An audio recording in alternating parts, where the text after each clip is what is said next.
The Great Emu War, Australia's strangest battle. What if I told you that in 1932, Australia declared war on birds?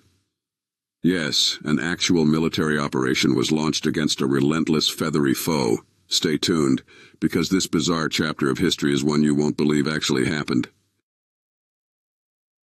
In the vast and unforgiving landscapes of Western Australia, a battle raged. But it wasn't against another country or even humans. It was against emus, flightless birds that would go down in history as unlikely victors of the Great Emu War. What led to this absurd confrontation? And how did an army of birds outsmart trained soldiers? Let's dive into one of history's most peculiar stories. The year was 1932. Australia, still reeling from the aftermath of World War I, faced a crippling economic depression. Farmers in Western Australia were struggling to make ends meet, trying to cultivate wheat in a harsh, unforgiving environment. On top of plummeting wheat prices, they encountered another obstacle, an invasion of emus.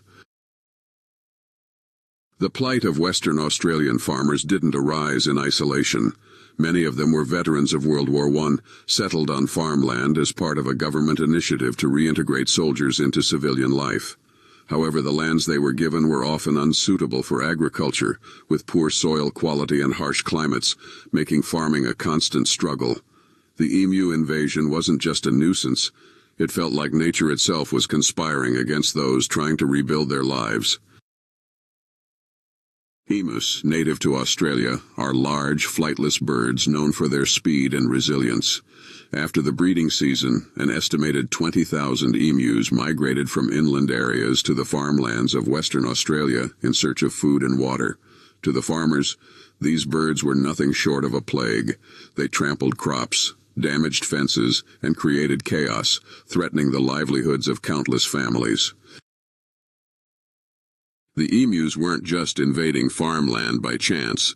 Their natural habitats had been disrupted by human activity, particularly land clearing for agriculture.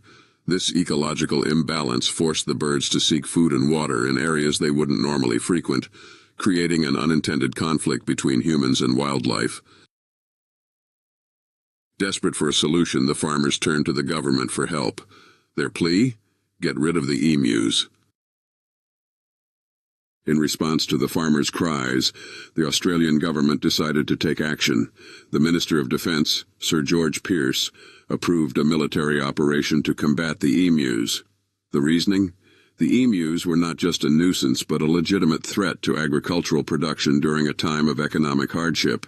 Then Major G.P.W. Meredith of the Royal Australian Artillery, who was tasked with leading the mission. Armed with 2 Lewis guns, powerful automatic weapons used during World War I, and 10,000 rounds of ammunition, Meredith and his small team set out to bring the EMU problem under control. The decision to use Lewis guns, powerful weapons designed for trench warfare, seemed extreme for dealing with birds. These were the same weapons that had once been used to mow down enemy soldiers during World War I. Now, they were being repurposed to combat emus, a stark and almost comedic contrast that underscores just how desperate the government and farmers were to resolve the crisis. The operation began in early November 1932. The soldiers expected an easy victory. After all, how hard could it be to take down a bunch of birds? But as it turned out, the emus were far more formidable adversaries than anyone anticipated. The battle begins. The first encounter took place near Campion, where a group of around 50 emus was spotted. The soldiers set up their Lewis guns and opened fire. However, the emus proved to be elusive. Despite their size, they were remarkably fast and agile, scattering in all directions as soon as the shooting began. The result? Only a few birds were killed, and the rest disappeared into the bush. The soldiers quickly realized that their strategy needed adjustment. They decided to mount one of the Lewis guns on a truck, hoping to chase down the emus and fire at them while in motion. But this plan also backfired. The rough terrain made it nearly impossible to aim accurately, and the emus easily outran the vehicle. The soldiers' frustration grew as the birds continued to evade capture or destruction. The resilience of the emus. Over the course of several days, the soldiers faced one embarrassing failure after another. The emus seemed almost invincible. Their incredible speed, paired with their unpredictable movements, made them difficult targets. Even when a group of emus was hit, the birds' resilience was astonishing. According to eyewitness accounts, some wounded emus continued to run long distances before finally succumbing to their injuries. Adding to the soldiers' woes was the sheer intelligence of the emus.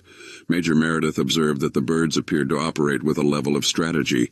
In smaller groups they would disperse to avoid being cornered, only to regroup later. One particular emu, dubbed the General by the soldiers, reportedly led its flock with remarkable cunning, dodging gunfire and orchestrating escapes. For the soldiers tasked with this unusual mission, the experience was equal parts frustrating and surreal. Trained for human adversaries, they found themselves in a battle of wits with animals that seemed to anticipate their every move. Reports from the soldiers reveal their growing respect for the emus, who managed to turn a simple culling operation into a humiliating campaign. The media reaction. As news of the campaign spread, the public and media couldn't help but find humor in the absurdity of the situation.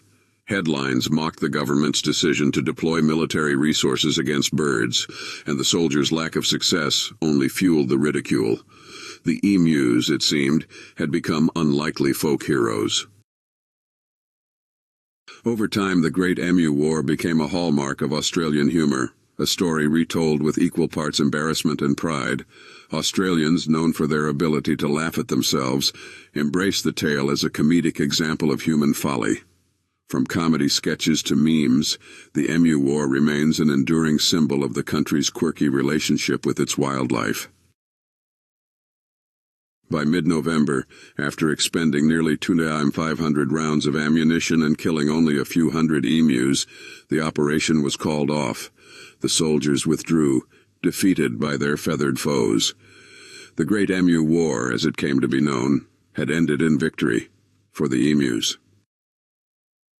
The Great Emu War may have been a failure for the Australian military, but its legacy didn't end there. The emu invasion remained a problem for farmers, who continued to seek solutions. Eventually, the government introduced a bounty system, encouraging locals to hunt the birds. While this approach proved more effective, it lacked the drama and spectacle of the military campaign.